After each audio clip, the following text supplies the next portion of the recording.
De agora em diante, os anos 80 e 90 vão tomar conta aqui do canal Fato Notícias. Tudo porque estamos começando, a partir desse vídeo, a série Vida de Tiozão. É isso mesmo. Acredito que você que está assistindo, assim como eu, que viveu essa fase, tem muita história para contar. E hoje nós vamos começar justamente pelos seriados, aqueles que fizeram a cabeça de muita gente em um tempo que sequer se imaginava em existir a Netflix. Começando hoje, vamos viajar para a década de 80 e saber um pouco mais sobre aquelas séries que não só tomaram conta da cabeça da galera, mas como também até hoje integram o quadro da nossa cultura pop. Vamos lá então! Chiefs, Larry Wilcox, Eric Estrada. Chiefs foi exibido em 6 temporadas, de 1977 a 1983, e foi baseado nas aventuras de 2 patrulheiros rodoviários. Nas primeiras temporadas, os episódios alternavam momentos de drama e comédia. Já a partir da segunda, o seriado foi centrado diretamente no personagem do patrulheiro porto-riquenho e novato Poncharello, que, diga-se de passagem, arrasava o coração da mulherada e foi interpretado pelo ator Eric Estrada.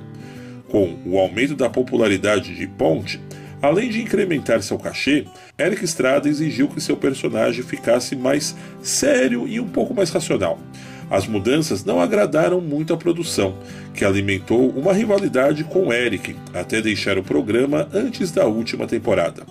Durante a série, o mesmo ator, ou seja, Eric Estrada, sofreu um grave acidente de moto em agosto de 1979, ficando em coma por 5 dias, quase vindo a falecer. Este episódio ajudou a trazer mais fãs para o programa que acompanharam o drama do ator. O acidente, inclusive, foi introduzido na história de Ponte, mostrando cenas dele no hospital e sua recuperação com a ajuda de uma bengala. Já aqui no Brasil, a série foi exibida pela então TVS, hoje SBT, de 1979 a 1982. Depois foi para a Rede Record, em 1982, até o fim do ano de 1985. Depois foi exibido também pela Rede Bandeirantes em 1988.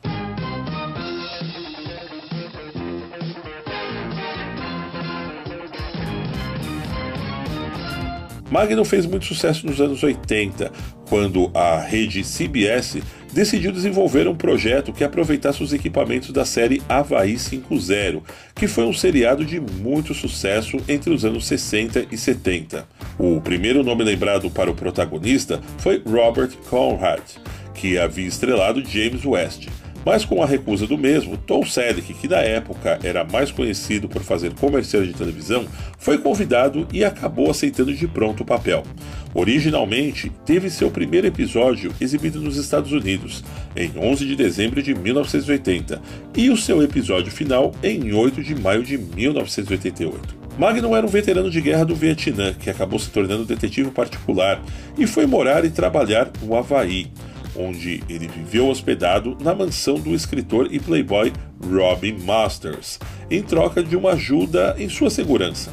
Nessa mesma propriedade, Magnum era fiscalizado pelo mordomo Higgins, responsável pelo bem-estar da mansão e de seus frequentes hóspedes. Higgins era um ex-sargento do exército britânico que cuidava de 2 Dobermans, que eram um verdadeiro inferno na vida do nosso herói Magnum. Aqui no Brasil, a série foi exibida pela Rede Globo, estreando no dia 2 de dezembro de 1981. Após algumas reprises, em 85, estreou episódios inéditos, transferindo-se para a Terça Nobre, uma espécie de faixa de programação tradicional da emissora na época.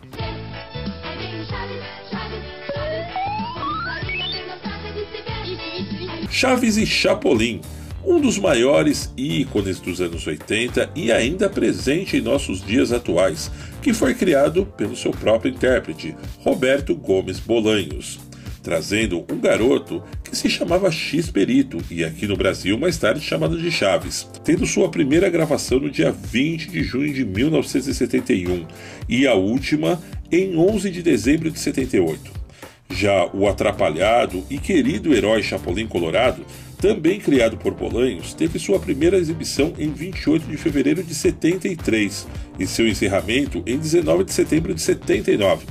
Já aqui no Brasil, ambos chegaram meio despretensiosamente em 24 de agosto de 1984, no programa infanto-juvenil que era chamado de TV Pau. Porém, Chaves e Chapolin vieram dentro de um imenso pacote de programas da TV mexicana Televisa, adquiridos pelo SBT.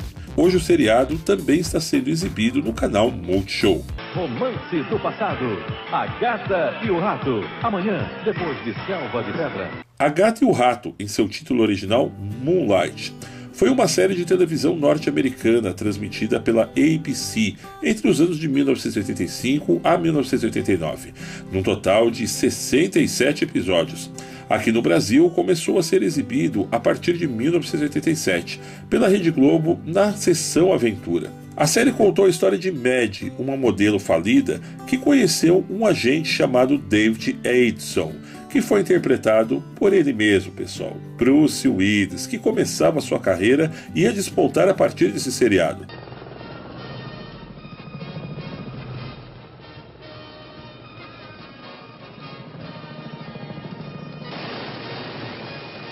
Trovão Azul foi baseado no longa-metragem que levava o mesmo nome de 1983, denominado como Blue Panther, estrelado por Roy Scheider como Frank Murphy, onde ele interpretou um piloto de helicóptero super moderno e ultra equipado da polícia de Los Angeles. O helicóptero era equipado com armas poderosíssimas, como capacidade de escuta eletrônica, computadores, voar silenciosamente em alta velocidade e manobras impressionantes. A série teve uma curta duração e somente 11 episódios em uma única temporada, fazendo um relativo sucesso no Brasil, onde foi apresentado pela Rede Globo e também pela extinta TV Manchete. Águia de Fogo, neste domingo, 15 para as 4 da tarde. Águia de Fogo foi exibido entre 1984 a 1987. Já aqui no Brasil, chegou em 85 e era exibido também pela Globo aos sábados à tarde. O programa contava com um helicóptero militar supersônico e sua tripulação participava de várias missões, muitas delas envolvendo espionagem com um tema relacionado à Guerra Fria. Rede Globo apresenta Super Vicky. Super Vicky foi transmitido de 1985 a 1989, totalizando 96 episódios e foi produzido pela Fox Television. No Brasil, foi exibido pela Rede Globo como atração da então Sessão Comédia em 1987 e reprisada posteriormente pela Rede Record nos idos dos anos 90. Vicky era um androide com a aparência de uma menina de 10 anos, que vivia junto a uma típica família de humanos. Ela foi construída pelo engenheiro Ted Lawson, especialista em robôs. O mesmo era casado com Joan Lawson e teve um único filho, Jamie, onde acabou incorporando a pequena androide no convívio familiar como uma espécie de filha adotiva.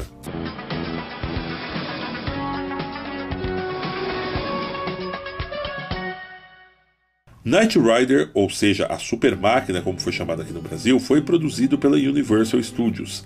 A série começou em 1982 e encerrou-se em maio de 1986, totalizando 4 temporadas e 90 episódios produzidos. Sua primeira exibição no Brasil foi na TV Record em 31 de maio de 1983, onde começava pontualmente às 21 horas.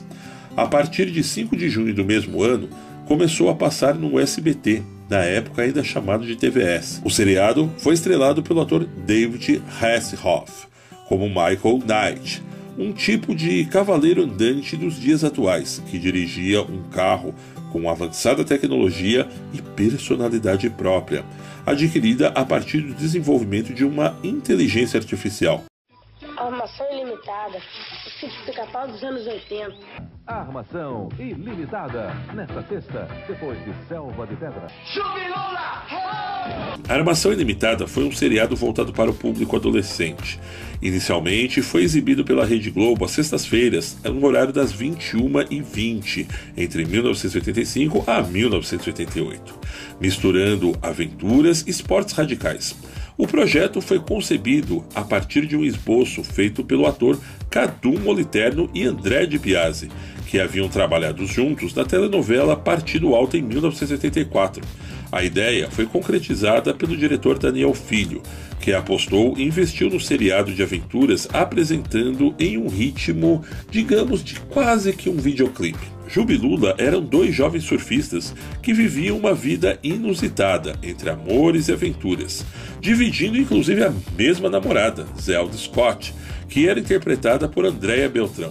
E de gancho adotaram um órfão bacana, um garoto de 11 anos, que foi achado pela dupla. O primeiro episódio, como eu disse ainda há pouco, foi exibido em 17 de maio de 85 e o episódio final em 8 de dezembro de 88, com algumas reprises anos mais tarde, inclusive nos dias de hoje pelo canal Viva.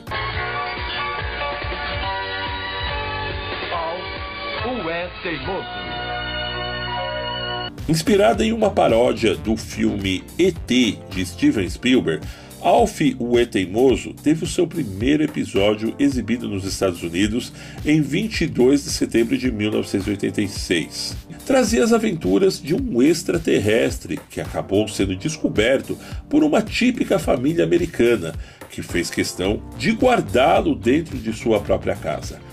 Pessoal, mas esse ETzinho tão fofo nem sempre contribuía com a descrição dessa família, onde colocava todos eles em situações muito inusitadas, o que acabava completando uma repleta diversão em todos os episódios.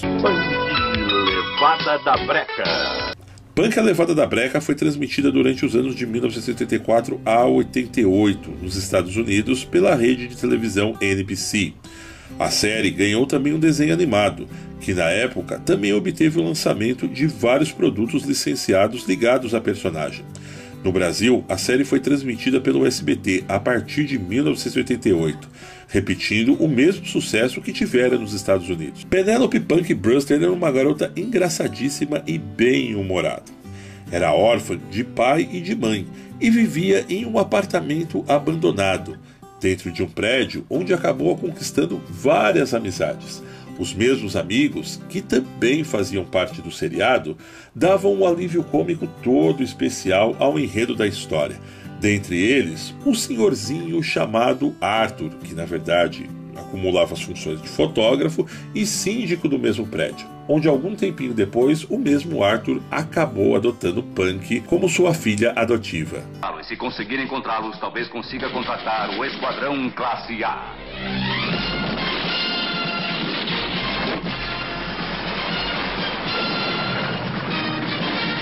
Esquadrão Classe A foi exibido originalmente pela rede de televisão NBC entre os anos de 1983 a 87 e contava a história sobre um grupo fictício de ex-condenados do exército dos Estados Unidos que atuavam como mercenários utilizando práticas comuns da Guerra do Vietnã, onde contava que, no final desta mesma guerra, o esquadrão comandado pelo tenente John Hannibal Smith foi acusado injustamente de um assalto ao Banco de Hanoi, crime que, embora tenham cometido, fora encomendado por seus superiores na época. Com a morte dos mesmos na base do Vietnã, eles não puderam provar sua inocência. Condenados, eles escaparam de uma penitenciária de segurança máxima e permaneceram foragidos nos subúrbios de Los Angeles, ganhando a vida como soldados da fortuna. No Brasil, o seriado foi exibido no SBT entre os anos de 1984 a 1988. Em 2010, fizeram um longa-metragem com novos atores, porém mantendo os antigos personagens, mas o longa acabou não emplacando. Super-herói americano. Super-Herói Americano foi ao ar de 1981 a 1983. No Brasil, foi exibido em meados de 84 pelo SBT, apresentando as aventuras de Ralph, um professor que havia sido presenteado por extraterrestres com um traje que possuía poderes super especiais. O problema é que ele perdeu o manual de instrução do mesmo traje e toda vez que tentava usá-lo se metia em altas trapalhadas. Seus parceiros eram sua namorada Pam e um amigo e detetive Maxwell. Rápido, corajoso, capaz de enfrentar grandes desafios e criar terríveis armadilhas. Profissão Perigo. MacGyver, um talento especial para desafiar a morte. Profissão Perigo contava as aventuras do agente secreto Angus MacGyver, interpretado por Richard Dean Anderson, que trabalhava como uma espécie de agente especial para a Fundação Fênix em Los Angeles e como agente para o Departamento Governamental de Serviços Externos.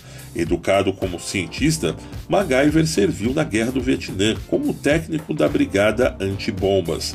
Muito versátil e possuidor de um conhecimento enciclopédico de ciências físicas, MacGyver resolvia problemas complexos ao criar coisas a partir de objetos comuns, grande parte das vezes com a ajuda de seu tradicional canivete suíço. MacGyver preferia resolver suas missões sem violência e sem mesmo usar armas de fogo. Também ficou muito conhecido por ser uma espécie de professor pardal, onde escapava das mais perigosas emboscadas com suas engenhocas de puro improviso. No Brasil, a série estreou em 1986, quando era exibida aos domingos por volta de 12:30, ocasionalmente após as corridas de Fórmula 1, o que ajudou a marcar muito seriado na época. Quem não viveu essa época consegue, a partir de agora, depois desse vídeo, ter uma dimensão como era essa época dos anos 80. E calma aí, porque vai vir também na próxima semana um especial falando a respeito da série dos anos 90. E também vale a dica aí para o pessoal que tem vários episódios, inclusive dublados, de todos esses seriados que eu falei, espalhados aqui em YouTube afora. Agora, aquele papo um pouco mais direto, se você perguntar para mim o que eu gostava mais, o que marcou a minha infância de fato, eu vou começar falando aí a respeito de Chips, que eu lembro que eu assistia quando eu tinha 4, 5 anos. Inclusive, a seguir também vou estar comentando a respeito dos brinquedos, né? Que não só dos Chips, como dos outros marcaram época também. Esquadrão Classe A, eu lembro que eu não perdia um episódio quando estreou no SBT. Eu já era um pouquinho mais grandinho, já tinha uns 7, 8 anos na época. Águia de Fogo e Trovão Azul, eu era fanático porque eu tinha os brinquedos, era o máximo na época, quem tinha aquele helicóptero. Inclusive, você mexia uma alavanca embaixo dele, ele girava a hélice. Quem sabe eu acabo colocando aí no próximo vídeo que eu vou falar a respeito de brinquedos dos anos 80, pra gente falar um pouco mais sobre isso também. E o super-herói americano. Nossa, o super-herói americano, pra mim, na época, eram os meus Avengers. Claro que já existia aí o seriado, que eu acabei não colocando aqui para falar num outro vídeo, do Homem-Aranha, do Hulk, etc e tal. Mas eu me identifiquei de cara. Eu lembro que foi em 83, eu tinha uns 4, 5 anos, com o personagem do super-herói americano. Eu vibrava quando passavam esses seriados no SBT. E uma curiosidade, que eu já disse em algumas outras resenhas do canal aqui, é que na época a gente não tinha na casa da gente 2 televisões, por exemplo, era uma só e olhe lá. Eu lembro que a primeira televisão colorida da minha casa fui ter em 82, ok? Onde eu tô querendo chegar com tudo isso? Tinha briga, inclusive, quando você queria assistir o seriado e de repente a sua mãe, o seu pai, o teu irmão queria ver outra coisa na televisão. Mas eu lembro que eu apavorava todo mundo, tinha que deixar eu assistir o Esquadrão, tinha que deixar eu assistir o super-herói americano, Chips, então, nem se fala, que eu curtia pra caramba. E dentro desses todos esses seriados aí que eu citei pra vocês, eu lembro que tinha os brinquedos, esses que eu tô colocando na tela. Eu lembro que era da Glass Leach. Você é velho igual eu, você tá lembrando agora, né? Tinham os bonequinhos do Esquadrão Classe A, que era uma cópia, por exemplo, do G.I. Joe, embora com algumas limitações dentro da fabricação dele, que era um pouco mais frágil o produto. Então tinha os carrinhos, inclusive. O Chips marcou época por causa dessa moto que eu tô colocando aí, que eu lembro que era a pilha. Então você ligava, a motinha ela saía andando, acendia os faróis, inclusive, a sirene, e era uma sensação. Eu lembro que a moto eu não cheguei a ter, mas eu tinha um kit, que na época vinha com esse capacete aí que eu tô colocando, um cacetete, um revólver e um cinturão, e a estrela do policial. Então, puxa vida, é uma época que de fato é recheada, sem contar aí os outros que vieram depois, né? como nós falamos aí, o próprio Moonlight, que era Gato Rato, que revelou definitivamente o Bruce Willis a partir de então, o Alf, que eu gostava muito de assistir, mas eu já peguei um pouco mais na fase quando passava sábado de manhã, depois quando começou a ter mais reprises na Globo e na Bandeirantes também, se eu não me engano, e a Super Vic, que passava à tarde. E olha, foi uma época legal, porque como eu disse ainda há pouco, vou repetir, poxa, não tinha Netflix nessa época, você não tinha esse privilégio de entrar e ficar escolhendo o que você quer assistir, não tinha nem TV a cabo. Eu, pelo menos, não tinha na minha casa nos anos 80. Eu acho que começou a se expandir no Brasil no meio dos anos 90 para cima. Então, você curtiu o teu seriado favorito e você tinha que ficar esperando a semana inteira até passar aquilo que você queria assistir. Bom, pessoal, então esse foi o início dessa nossa nova série aqui no canal, chamada Vida de Tiozão. Mas a gente não vai estar falando só sobre televisão, não. A gente vai estar falando sobre outras coisas que com certeza marcou a sua infância, e se não marcou, hoje você que é mais jovem tem curiosidade de saber como que nós vivíamos nessa época. É isso aí, meus amigos, eu espero que tenham gostado do vídeo de hoje. No entanto, não se esqueçam de se inscrever no canal, deixar o seu joinha e participar nos comentários. E para receber nossas novidades, acione a campanha de notificações, que está ali, bem ao lado do botão de inscritos. Um grande abraço e até breve!